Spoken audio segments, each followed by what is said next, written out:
Garachete horin bitama Multuridhan boike kaira Iddo waini bojisisira Tiksitunu le sadi degate Odo talise yeyitirate Barre kungara la rofatira Anu ya gofta esu manjira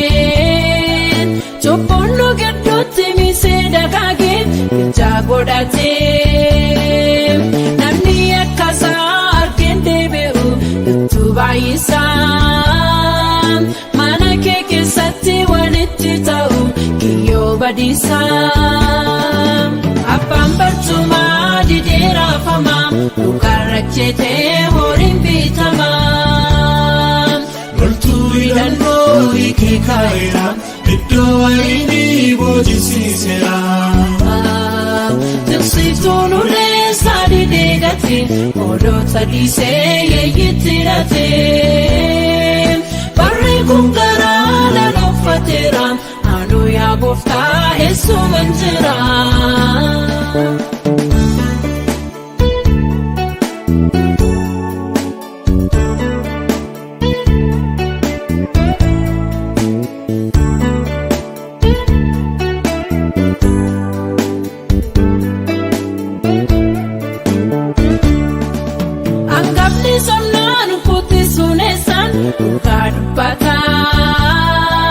Hawasa keessatti jiruun jallinaa kan abbaayatan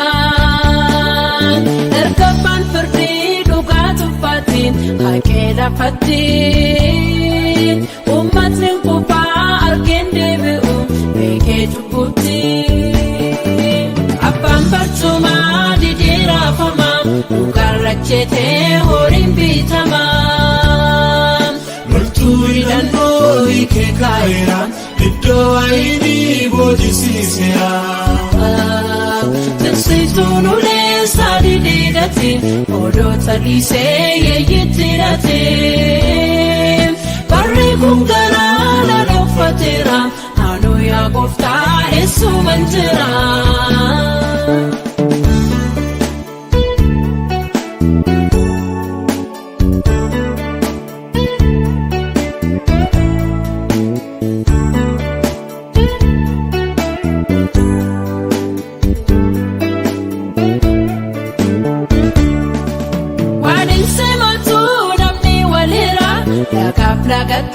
Lagatin Ijoollee cubbuu horee guddisaan masaanummaatiin Hojiin sadaa ol gidduu keenyatti hiddaa godhatee Hin abbaa fidee gargar nu baase mudhii hidhatee Abbaan barcumaa didiraafama dhugarrachetee horiin bitama Multuridhan boike kaira Iddo waini bojisisira Tiksitunu le sadi degate Odo talise yeyitirate Barre kungara la rofatira Anu ya gofta esu manjira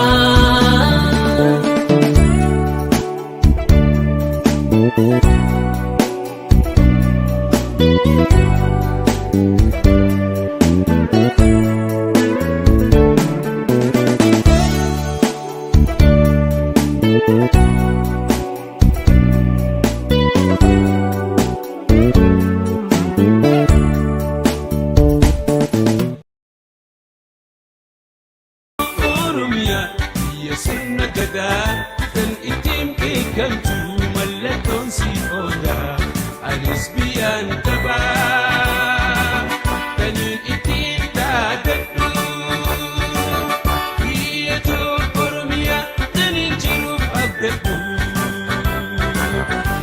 Do Galatomi, Dr. Tisho, for the nice introduction. My part is just to ask the questions. Why leadership? Why are we concerned about leadership? Walama institution to no barbachis angel kabu barbade. When we have strong institutions, warri strong institution kabani biyota warra jajjaboda. They are democratic societies. Biyoti warri weak institution kabani mo. They are weak nations, and by insani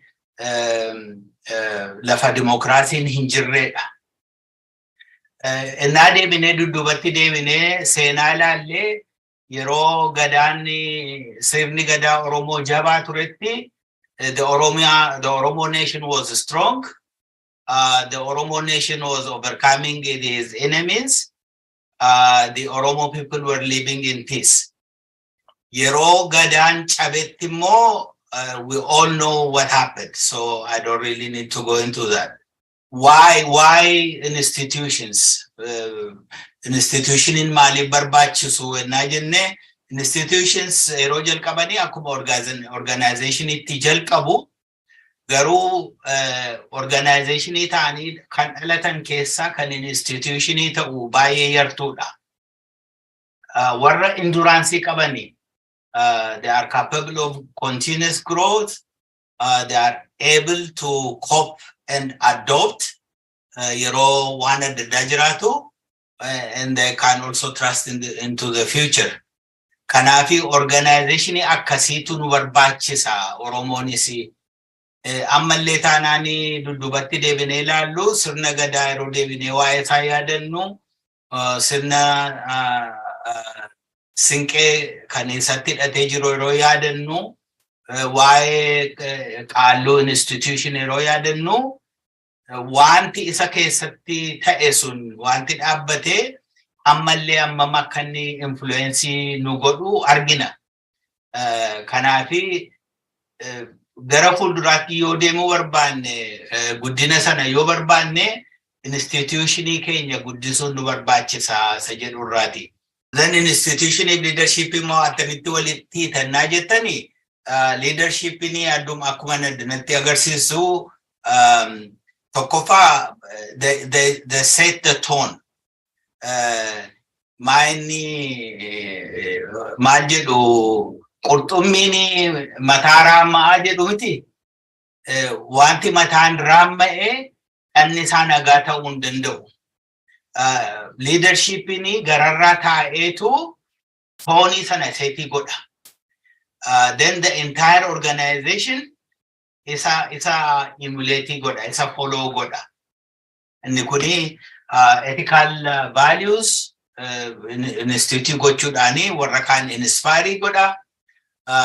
Namoota akeeka tokko duuba akka isaanii raalii godhanii akka isaan walii wajjiniin dhaabbatan godha.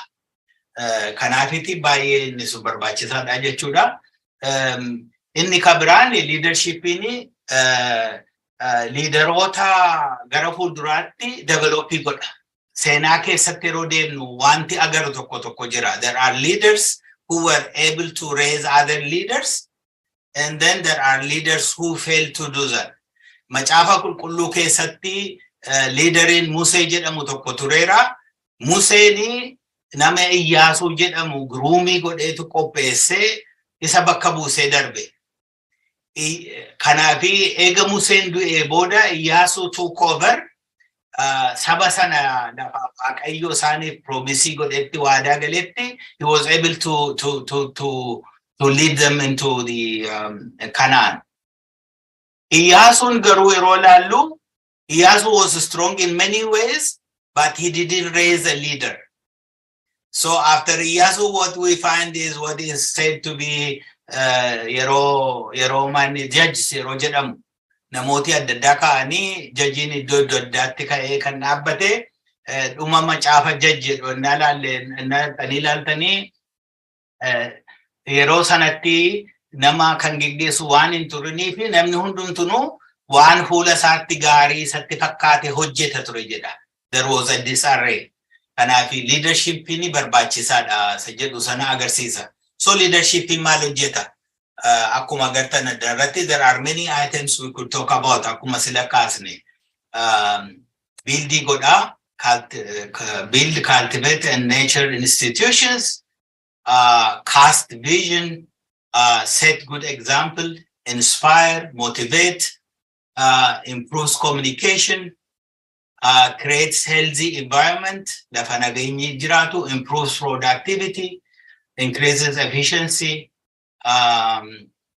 decreases waste or mistakes, and help keep on track. So it's a kind of a circle. We need a strong leadership. Leadership anymore, Mali Foundation in Sabu Mali Red Abbat and I think we can sum up that credibility is the foundation of leadership. Other trust, other must believe in you too, Jeda. It is good that you believe in yourself and you believe that you are a leader, but others also must trust you. You are not a leader. It takes credibility for others to believe you. Namonimo ati nama abata nama gaata argamu surajira nama amanamata usurajira si atamanof. Namonimo ati nama amanama mititanan, they wouldn't follow you. Kana dubinsa walit hidata sajedu sana lalu barban. Leadership can guide you, beliefs barbachisa, value barbachisa, isa kana kagartan kana, namonni ati maalif dhaabbata. Isa jedhu beeku ture jira. Isa gochuuf immoo leadership namni kun maal barbaada, sabni kun maal barbaada, constituency ko maal barbaada jedhee beekuu danda'u ture jira. Value jara beekee appraise gochuu danda'u ture jira. Namonni want to forge their personal values with organizational or institutional values. Your institution in tokko yokin organization in tokko personal value ko kani affirmi godhu kani deggeru kan guddisu hintane ta'e would be hard for me to be part of that organization. And the value system in Suni akabar bachisa ta'e ilalla. Kabrani leadership namota birarra kani set apart godhu focus on the future. Namni hundumtuu waan harka isaa jala jiru addana waan jiru hojjechuu danda'a. Garuu focusing on the future. Nama duratti argu, nama fageesse argu. Not only a quarter, not about a year, not only about 5 years, probably 10 years. Future generation. Maal ta'uu qaba jedhee nama ilaaluu danda'u. Nama imagine gochuu danda'u. Nama isa imagine godhe sana immoo deebisuu danda'u ta'u turre jira isa jedhudha. Long perspective qabaachuu turre jira. Imagine and articulate is a defining competencies of leaders. Gain insight from the past and develop for the future. Wana kasikana ilalu dandeenya. Kabran, teamwork is a team sport. Waan qobatabatan miti. It's teamii barbaachisa. Namooti biraan engage ta'uu turre jira. Talentiin, dandeettiin, dedicationin namoota biraasuun barbaachisaadha isa sana gochuuf. Kanaafi leaderin must be obsessed with wanta namooti biraa fi bestii ta'e not only for his. leadership ni challenge baay'eedhaan ugguraa baay'een kan guuteedha. Inni immoo akkuma warqeen ibidda keessaan qulqullaa'u challenging kuni leaderii qulqulleessee baasaa. Isa jechuudha status quo geeddaruu jiramni tested ta'uu namni ofiisaa isa dhokatee jiru wajjin yeroo lafannitti wal baruudha. Lafannitti dhaqee of arguudha. Lafannitti mindset namicha sana agarsiisuudha. Whether it is a fixed mindset or a growth mindset duraan akka laalle isa sana kan agarsiisuudha isa jedhu laaluu dandeenya.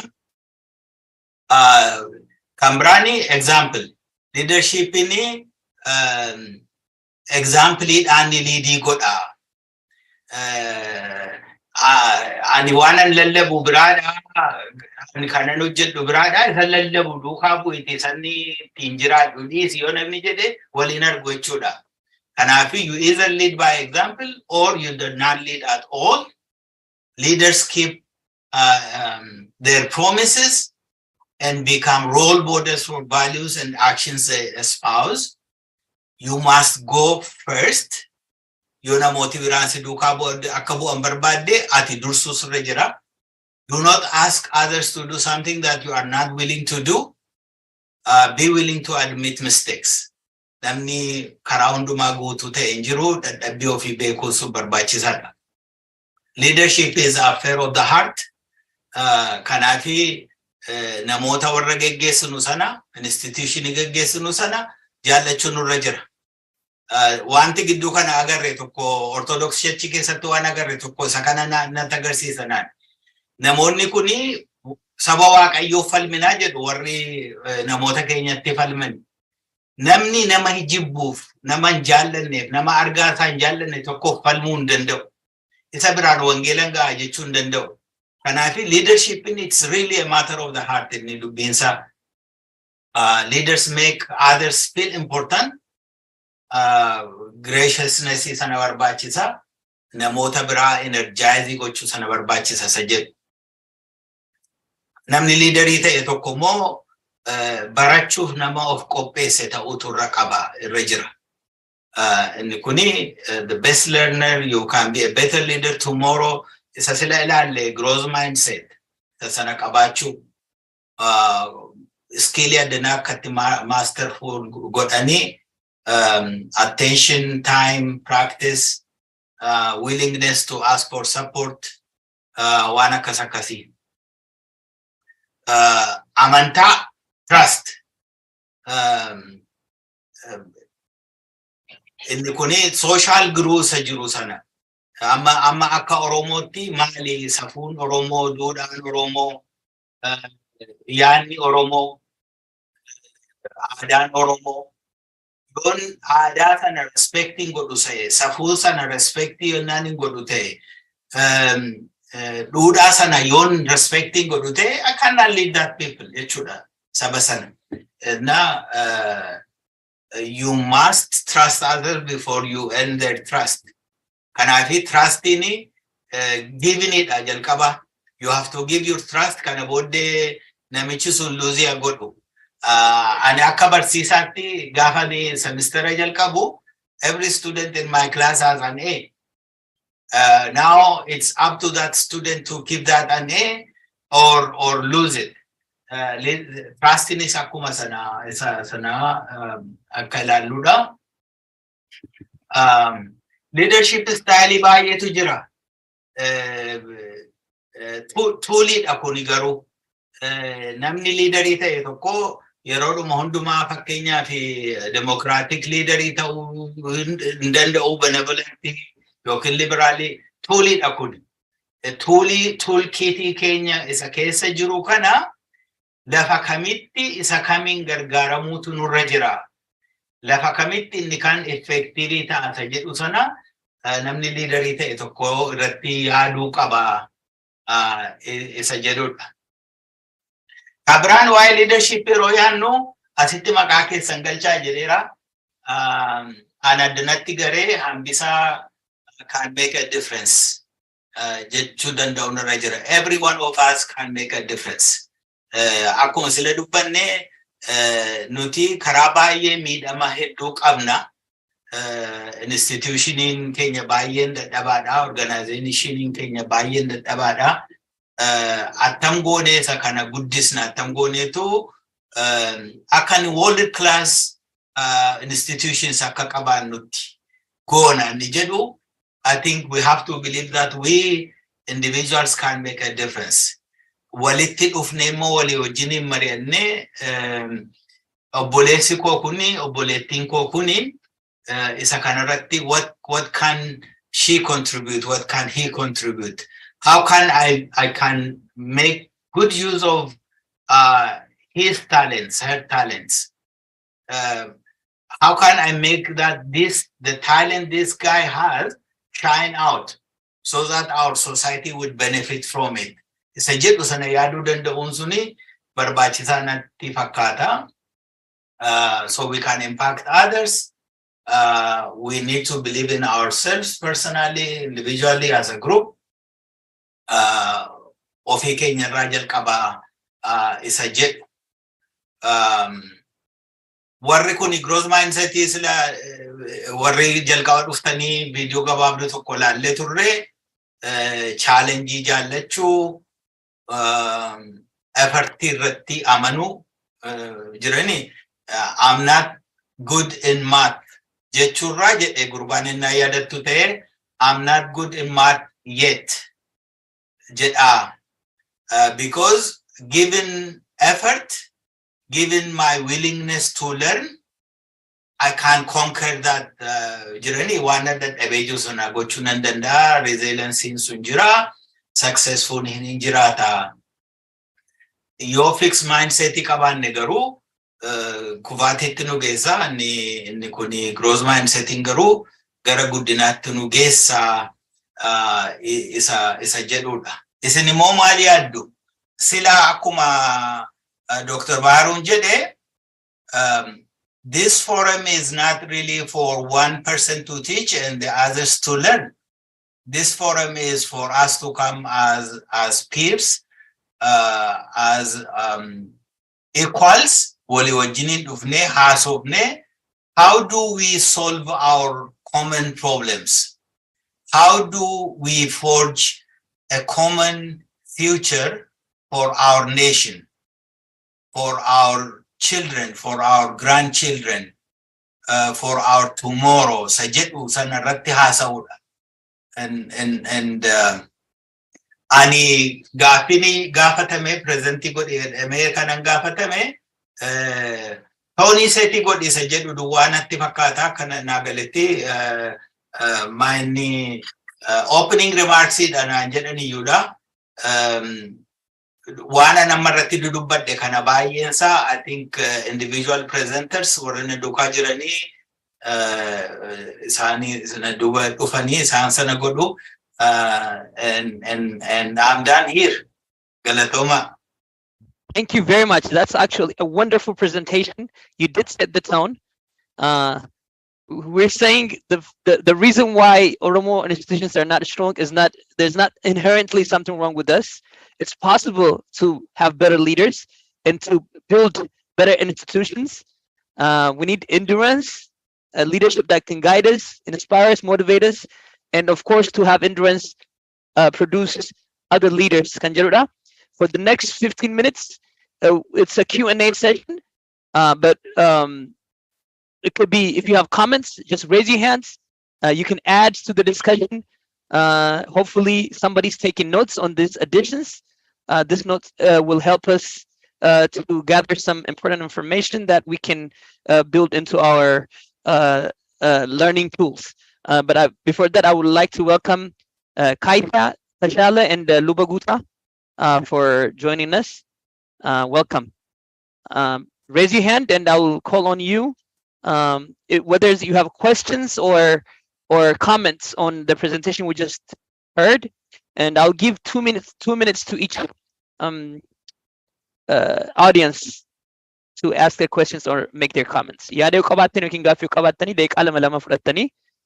Very concise kan ta'e offer gochuu dandeessu. Dr. Nardos, please, Okay, I have a question. So who is one leader that you admire the most, and why do you admire this person? It could be more than one person, but yeah, that's my question. Great question. Unless you want to take time to think about it, I'll let you answer this. If you want time to think about it, I'll call on the next person. Well, Mandela by Injalada. So let's put it that way. And nama crucially gudake sa darbeda. Sila toolkit isa na kesa sa Jerusalem. So why mind democratically wato kogochu yokin ofifu amurtesu. Isale, if you read the long journey to freedom sa Jeru kitaba sa kesati, when he started the negotiation, actually he didn't disclose that negotiation to his best or close what do you call comrades. Malifi wanta jiru kana ilalena ni boda itti deema jedhe. Anyway, Mandela galatoma. Thank you. Gamachu? Galatomi tisho Dr. Ambisa galatomi jecho barbade gaafi dura ennu yaadawi qabata keessummaa qabna tisho akkuma argitu faranjitu jira afaan oromoo irra baay'ee waan haasa'aa jiraniif akka jaarsillee kulbatti dhaga'u ingiliffii odoo baay'ate jechuuf jedha kun Dr. Ambisa ka gaafatu barbaadu. How do you know that people are trusting you, especially if you are a leader? How do you know that people are trusting you? What is the criteria that may show you that you are trusted? Kalatul. Dubinsa actually hunduma Kenya fi ani pinpoint gochura. Ani akanitubad do you trust them? I don't trust anybody who doesn't trust me. One of you beku. And from the people I have seen, from any reading I have had, if you don't trust the people, don't expect to gain their trust. So the first one is, do you really trust them? Do you really care for them? Do you show them empathy? I think it's a Rajal Kabanat Fakat. Galatoma. Thank you very much. Akuma, Dr. Ambisans Jede, if you have something to add to the conversation, if you want to answer somebody else's question and you really feel compelled to do so, please do. Makwib, you're next. Yeah, thank you.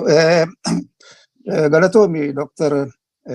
Ambisa, gaaffiin qabu akkuma ati jette gubbaadhaa jalqabde yoo gubbaadhaa ture gajjallaadhaas tolaan jettu natti fakkaata. Garuu hawaasa dadhabaa keessa ijaarsi leadershipii cimaan dhalachuu danda'a. Ani biyya keenyatti Itoophiyaa isa jedhamu empire sana keessatti yeroo gaaffiin akka sana gaafatamu ani Dr. Makwib, I know you situ gaaffii sana akka sana gaafatan.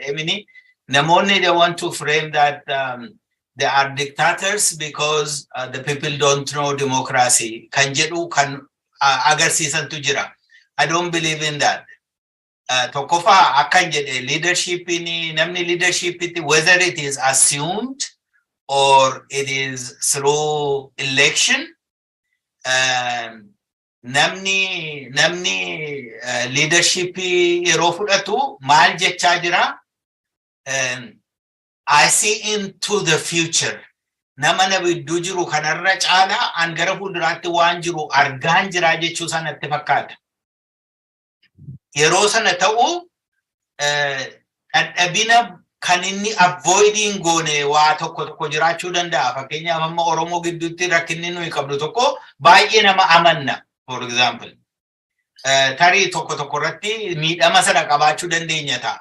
However, garuu achi keessaati hin ba'u jenne isa silaa fixed mindset sanatti nu geessaa jechuudha. It's given society sana keessatti naladhee an waanan baradhee geeddaru tokko hin jiru jechuu fakkaata. No hin danda'ama isa jedhudha in short deebiin koo. Garuu as I said earlier, adara keessanii I'm not an expert. Chime in goda. These are already very stimulating questions and discussions that are coming up. I'm delighted to see this. Dr. Nardo says in the chat, she says transparency is key to building trust, and I agree. I'll try to talk as less as possible. So, Dr. Baharu, you're next. Galato Mitisho, just to be very frank with everybody in this room, I am so thrilled that what I anticipate is unfolding. I am so thrilled with the kind of question that is being put out there. At the risk of preempting my own presentation, Dr. Nardos Gafi Barida Gafate, how do you know people trust you?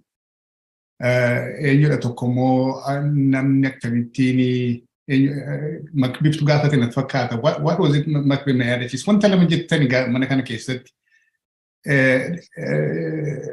Makbib Ananged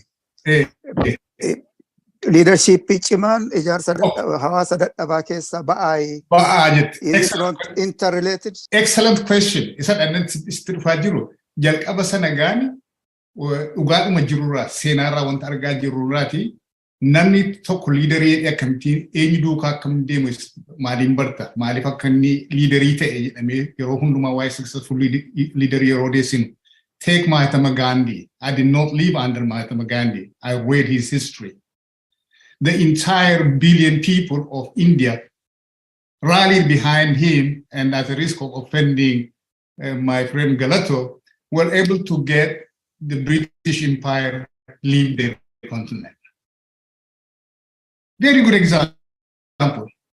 Another classical example, leaders I respect. Nardos, you asked me, you asked Dr. Ambisa, the leaders you respect. I respect Martin Luther King. He said, I have a dream.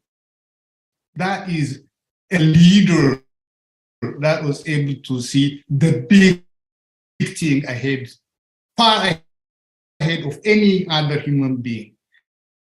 And he spelled out what those dreams were.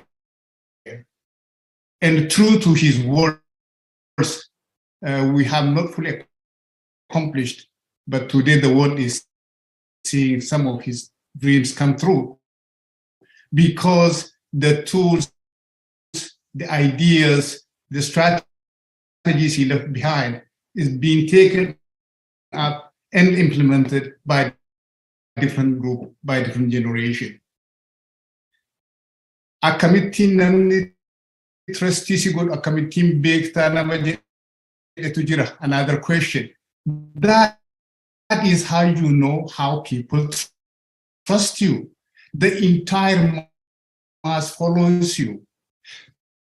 Many people do have brilliant ideas.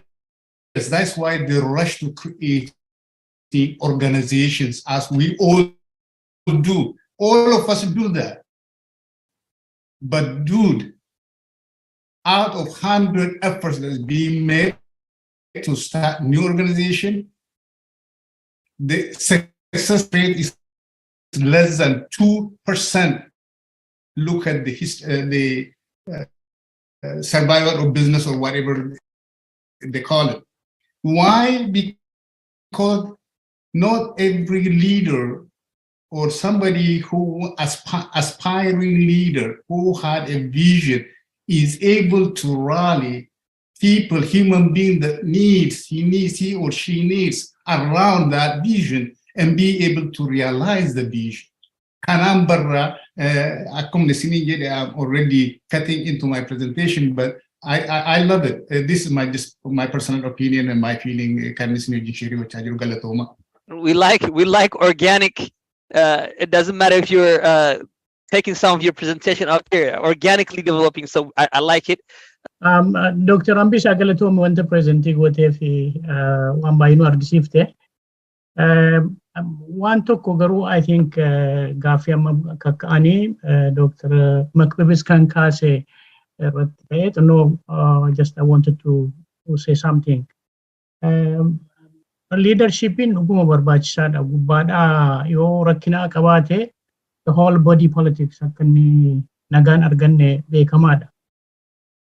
Garuu I think, don't you think dynamic intini kan qabaate interactive leadership Dr. Makbib already sumanni kaase irratti dabaleeni akka gaaffiittis akka koomentiitti dhiyeessuu barbaada. Nam tokko duwwaa irratti yookaan immoo leadershipii gararraa jiru irratti yeroo hundumaa gattee dhiistu followersiin mataan isaanii warri faana bu'an warri sana deeggaran responsibility hin qabaatanii leadershipiin isa hundumaa kana walitti qabee gaggeessu utuu hin ta'in warri faana bu'an mataan isaanii iddoo isaaniitti some kind of leadership responsibility hin qabaatan han jedhudha. Maaliif dynamic relationship in leadership fi followers gidduu hin jiru taanaan leadership in sun qobaasaa I think cimaas ta'uu hin danda'u. Ciminni isaas immoo kan inni jiraatu followers goolii dhaabbatan mishinii qaban sana kan walitti isaan fide jalqabayyuu isadha. Isatti commitmentii qabaatanii sana promotii gochuudhaaf yoo yeroo hundaa ejjetanii irraa kan hafe namoonni yartuun duwwaa leaderii ta'aneedhanii dynamic relationship in sun hin jiru taanaan from top to bottom, from bottom to the top kan wanni hin jiru taanaan akkamitti wanti tokko cimuu danda'a. Yoo hundinuu utuma mishinii sana akka supportii godhu commitmentii yoo duukaa hin qabaatu ta'e yoo utuma commitmentii qaba jedhaa jiru wantuma ofiisaatii fedhu warra followers keessaa jechuu barbaadeedha leadershipin tokko akkamitti cimuu danda'a kan jedhudha akka gaaffiitti kan hin sii dhiyeessu. Personally ani akkan ilaalutti some kind of dynamic relationship in jiraachuu irra jira. Tokkoffaa warri walitti dhufan mishiniif goolii wanta ta'e qabu commitmentii qabaachuu irra jira. I think egoon hundumaa kan followers ta'e kan leaders immoo in check ta'uu irra jira natti fakkaata. Na kana irratti maal jette? Galatooma sila teamwork kan jedhu dabaleen ture. Tokkoffaa leadership wordii jedhuun gargaarame leaders yookiin immoo a leader jechuurrayyuu leadership yeroo ta'u it's a set of a group akka jechuuti miti commonalitiin sun akka jiraatutti leaderiin immoo waan leadershipin hojjetu isa fuuldura isaa jiru argeetu hojiinsa warra isa teellaa jiran kaasa lafa isaan jiranii kaaseetu akka isaan argan godha miti akka isaan isanni arge sana argan akka isanni imagine godhe sana akka isaanis amanan godha. Kanaafi communicationin sun jiraachuu turre jira warra kaan kaasuu danda'u turre jira. Dr. Nardos akkasila jettee iftoominni transparency jiraachuu turre jira. Interestii saba sila maaliin jedhamu miti. Yeroo liidaroonni yeroo nam tokko nama fedhe sannaa ta'e riyyaa keessanii yoo naa ta'e innaa laaltan amma akka nu badhutti ani garuu riyyaa keenya yoo naa ta'e we know who has the best interest of us in his heart and who is not. Akko namni wajjiniin diilii godhutti. Innaa agartanitti ta'e immoo we deal with people the same way they deal with us. Nama mookariidhaan nutti dhiyaatu nama interestii keenya garaasaa keessaan qabne yeroo ta'u nuyisi walaalammaan watti dinna. Yoo garuu guutummaatti interestii saba sanaa, interestii warra liidii goonuu, interestii set of leaders warra nu duukaa jiranii sadarkaa adda addaa jiranii in an organization amma naalaaltanii warri the CEO then the vice president level warri jiran the C-suites warri jedhan CIO, CFO, COO warri jedhaman jiru. Isaan suni isa booda gadarbanii immoo warri operational level controller, treasurer, maalo warri jiran warri sadarkaa kana jiran immoo jiru. Then line managers gadi bu'ee line managers gadatti supervisors supervisor si jalatti immoo adda biraan jiru. Kana hundumaati. Yoo interest isa sana hundumaa qabaanne yoo isa sanatti agarsiisne I think successfully tana. So I agree with you and I don't addummaa hin qabu walii wajjiniin hojjetu interest warra sanaa qabaachuu isa sana gaafata natti fakkaata yaada kootti. Thank you. Thank you very much. Welcome, Chaltu, Biftu, and Dr. Tasfai Nagari. We have 3 additions. They can do one for this Q&A. So I'll give Gadita, then Dr. Damise, and then Dr. Moa, 1 minute each. Whether it's a comment or question. If it's a question, we'll answer it at a different time. Gadita, you go first. Tole guddaa ulfaadha Dr. Ambisa. Ani gaaffii muraasumaan qaba. Namni tokko yookaan akkuma leadership gaafa jennu kana kennaan jiraachuu qabamoo hin jiru. Barnootaan wanta hooggansa kana bilcheessuu qabamoo hin qabu.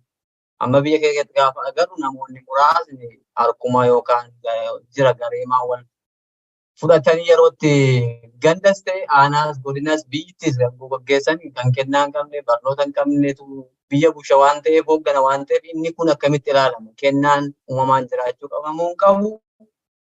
Barnootaan cimsuu qabamoo hin qabani? Yeroo tokko immoo guutti hooggansi mul'ata isaa namoota muraasa qofaa qabatee ool jira waan ta'eef akkamitti hooggansi namoota hundumaa hammatee mul'ata isaa kana galma isaa kana kaayyoo isaa kana gaggeessuu danda'a? Isa jedhu isin gaafachuu barbaade ulfaadha. Yeah, we apologize, Dr. Damise and Dr. Moa. We're going to answer this question, and this will be the last one. Barnooti taananii jiran inni kun akkuma jedhe mataa saaquudha malee barnooti taananii jiranii dubbii kana adreesii godhu. Fayyaa ta'a. Damise, you're next. Dursee Dr. Ambisaan presentation haala gaariidhaan nu dhiyeessite baay'ee galatoomi. So gaaffii ka'e keessatti keessumaa waa'ee leadershipii akkamittiin trust goonaa wanti jedhu ka'e akkamittiin beekuu danda'a namoonni isa mananii isa duukaa deemaa jiraachuu inni jedhu tooftaa adda addaa fayyadamuu danda'a. Namni tokko kan isa duukaa bu'u wanta dubbate yoo raawwate sila Dr. Ambisaan tuqeera. If it works his talk. Isa kana inni kan biraanii namoonni isa duukaa yaa'uu jechuun liideriin sun baay'ee cimaadha isa jedhu immoo mul'isu. Namoonni dirqamanii isa duukaa yaa'uu danda'u. Kanaaf mekanizimiin kan biraa ittiin inni check gochuu danda'u akka sila Dr. Makibib kaasanitti inventory maal fakkaata akkamittiin deemaa jira kan jedhu feedback argachuu danda'u qaba. So karaa kanaan namooti na duukaa deemaa jiran leadershipiin koo maal fakkaata jedhamee dhaabatanii mari'achuudhaan dhaabatanii evaluate gochuudhaan beekuun hin danda'ama jechuudha. Obboleessi koo kan inni kaase barnootiin barbaachisu yes teoriin hooggansaa keessumaa hoogganaan hin uumaman jedhamu baay'ee yaada tureedha. Hoogganaan hin uumaman jedhu yaada duriiti. Hoogganaa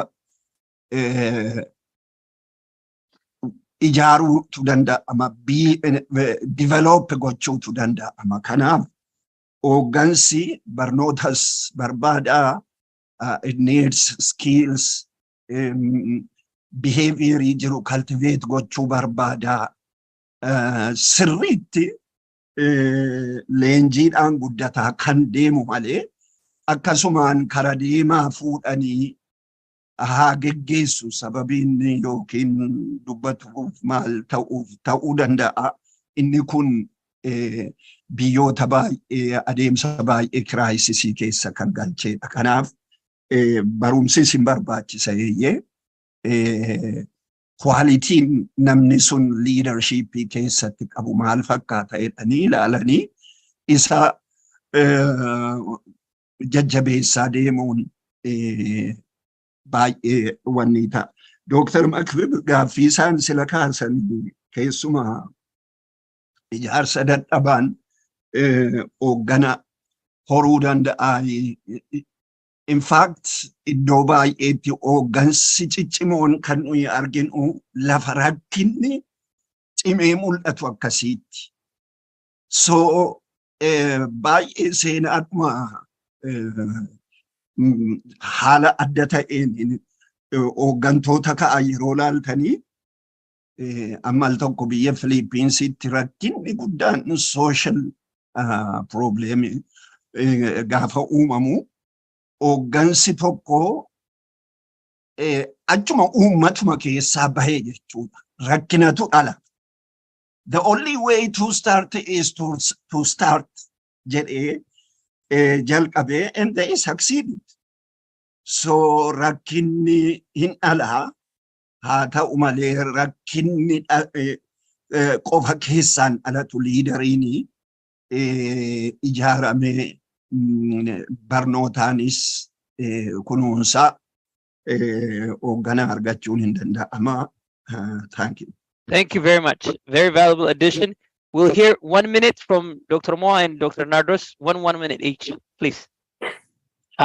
Galatoomii hambisaa koollee gaaffii osoo hin ta'in garuu wanti hubachuu qabnu tokko society aadaan society sanaatii fi leadership quality kun hammamee relationship isaa maanni kan jedhu. Hoo uummata keenya ilaalle uummata keenya hierarchiitiin amanu. So horizontal relationship sun aadaa keenya. Garuu uummatuma keenya ta'ee fakkeenyaa fi naannoon successful leadership produce godhan jiru nu keessa ta'e waan kan waan fudhatamuuf homeworker kaabaa ne ilaalle fakkeenyaa fi saba kaanii especially warra Noorzii waan hierarchiitti fudhatuu fi amananuu fi akka organization keenya challenging qabu jiran qaqqabu.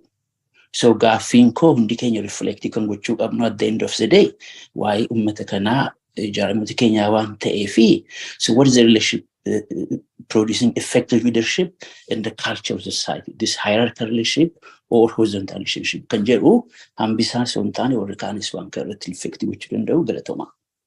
Thank you very much, Dr. Nardos. The last one, 1 minute. Okay, I think I'm just going to take 30 seconds. So I just want to mention maybe a different type of leadership, which is servant leadership. So, so this is like a philosophy in which the goal is to serve. And so this is a little bit different from the traditional leadership where the main focus is like the thriving of a company or organization. So I just want to put this concept out there and maybe where we are as Oromos right now, maybe this is maybe the type of leadership we need. So I just want to put it out there so that we can think about it. So servant leadership, the concept of servant leadership. Thank you very much. As I asked the audience to stay engaged. They're engaged. Dr. Ambisa, I'll give you 1 minute. I think you wanted to, a burning issue you want to address. Thank you. Waanuma gabaabduu jechuun barbaade leadership in necessarily hierarchically ta'uun irra hin jiru. Miti leadership yeroo jennu. Garuu nama warri hierarchically ta'e swordii dha jechuudha kan waan ni godhu. Maani characteristic jedhuun stickii dha kan bushu. Yoo na duukaa buute rewarding siif kennaa, yoo na duukaa bu'uu baatte immoo sin ajjeesaa, sin qalaa, whatever kan jedhutu jira. Kanaafi warri lafi akkasii actually leadershipin waliin amanu. Leadershipin sun wal shakkii guddaa keessa jira akkan hubadhutti. Kanaafi inni tokkodha. Lafa akka society kan keenya immoo egalitarian lafa ta'etti immoo leadershipin hin danda'amu.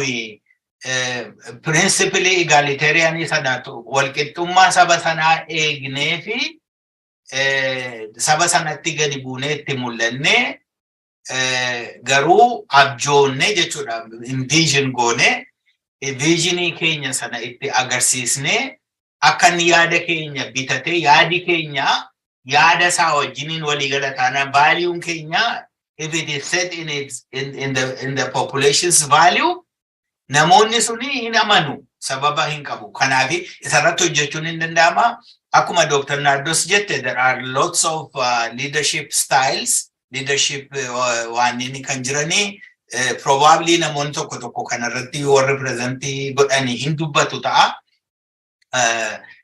adda addaatu jira garuu I think for every set of society there is a plausible leadership style sajedun fitun barbada ayata. Thank you very much. Very valuable discussions. Like Dr. Moa said, this is not something that we're going to answer. He said reflect on it. So let's all reflect on this discussions that we're having. Galana keessa taa'eef dhagaan bishaan hin ta'u iddoo dhufee dataa deebotaa dhaabinoo balbala isaa lakkooftes lakkoofsa guutuun ta'u sobamaan jiraatinii gaaffii keef deebiin ta'u dhugaa kan jaallatu dhugaa fowwaatu sabni dhugaa qabu garboomeen jiraatu dhugaa kan jaallatu dhugaa fowwaatu sabni dhugaa qabu garboomeen jiraatu dhugaa kan jaallatu dhugaa fowwaatu dhaloonni dhiidheeraa milkuu sabaa nyaatu naala baasalaatu anis dhugaa fowwanna nutoo dhugaa qabnaa ganda sobaanna anis dhugaa fowwannu nutoo dhugaa qabnaa ganda sobaanna